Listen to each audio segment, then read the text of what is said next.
CAA लागू होने से पहले देश में सियासी संग्राम मचा है। दिल्ली के सीएम अरविंद केजरीवाल ने आरोप लगाया कि पाकिस्तान के लोगों को रोजगार दिया जाएगा और देश के युवा बेरोजगार रहेंगे।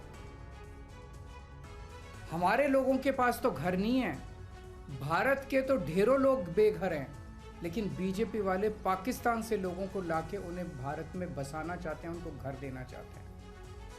हमारे रोजगार उनके बच्चों को देना चाहते हैं, हमारे हक के घर उनमें पाकिस्तानियों को बसाना चाहते हैं। भारत सरकार का जो सरकारी पैसा हमारे परिवार और देश के विकास पे खर्च होना चाहिए, वो पैसा पाकिस्तानियों को भारत में बसाने पे खर्च किया जाएगा।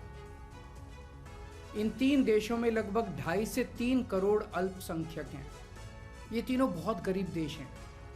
जैसे ही भारत के दरवाजे खुलेंगे, इन 3 देशों से भारी भीड़ हमारे भारत में आ जाएगी। अगर इन 2.5-3 करोड़ में से 1.5 करोड़ लोग भी भारत आ गए तो कौन देगा इनको रोजगार? कहाँ बसाओगे इनको? बीजेपी वाले अपने घर में बसाएंगे क्या इनको? इनके अपने घर में रखेंगे क्या इनको? बीजेपी वाले देंगे क्या इनको रोजगार? कौन देगा इनको रोजगार? बीजेपी नेता रविशंकर प्रसाद ने कहा है कि कुछ नेता देश को गुमराह करने की कोशिश कर रहा है। बार बार माननीय गृह मंत्री अमित शाह जी ने इसको स्पष्ट किया है कि सीएए हिंदुस्तान के किसी नागरिक की नागरिकता नहीं लेगा। सीएए कानून का हिंदुस्तान के किसी भी नागरिक के बारे में कोई संबंध नहीं है। न हिंदुस्तान में रहने वाले किसी की नागरिकता छीनेगा, न किसी को नागरिकता देगा। ये केवल और केवल वो लोग जो अपनी आस्था के नाम पर प्रताड़ित होकर पाकिस्तान, बांग्लादेश, अफगानिस्तान आदि से आए हैं, उनको नागरिकता देता है। सीएए देश के मुसलमानों के विरोध में कुछ नहीं कहता, तो ये फिर बिना मतलब का प्रोपेगेंडा क्यों किया जा रहा है?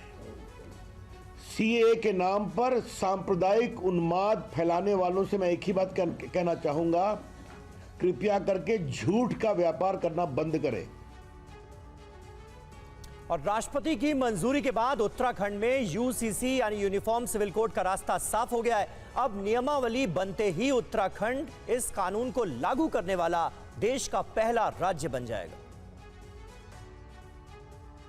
राष्ट्रपति से मंजूरी मिलने के बाद उत्तराखंड की धामी सरकार ने यूनिफॉर्म सिविल कोड का नोटिफिकेशन जारी कर दिया है।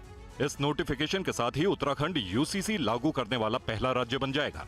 विधेयक पर राष्ट्रपति की मोहर लगने के बाद उत्तराखंड के सीएम पुष्कर सिंह धामी ने कहा कि प्रदेश में समान नागरिक संहिता कानून लागू होने से सभी नागरिकों को समान अधिकार मिलने के साथ ही महिलाओं पर हो रहे उत्पीड़न पर भी लगाम लगेगी। प्रदेश में सामाजिक समानता की सार्थकता को सिद्ध करते हुए समरसता को बढ़ावा देने में यूनिफॉर्म सिविल कोड अपनी महत्वपूर्ण भूमिका निभाएगा।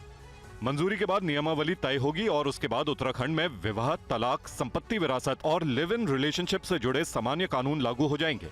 इस कानून के तहत मुस्लिमों के एक वर्ग में प्रचलित बहु विवाह पर भी रोक लगाई जाएगी। हालांकि यह कानून आदिवासियों की परंपराओं और प्रथाओं पर लागू नहीं हो पाएगा। ऐसे में इसके यूनिफॉर्म होने पर सवाल भी उठ रहे हैं। 740 पन्नों के इस मसौदे को 7 फरवरी को उत्तराखंड विधानसभा से मंजूरी मिल गई थी।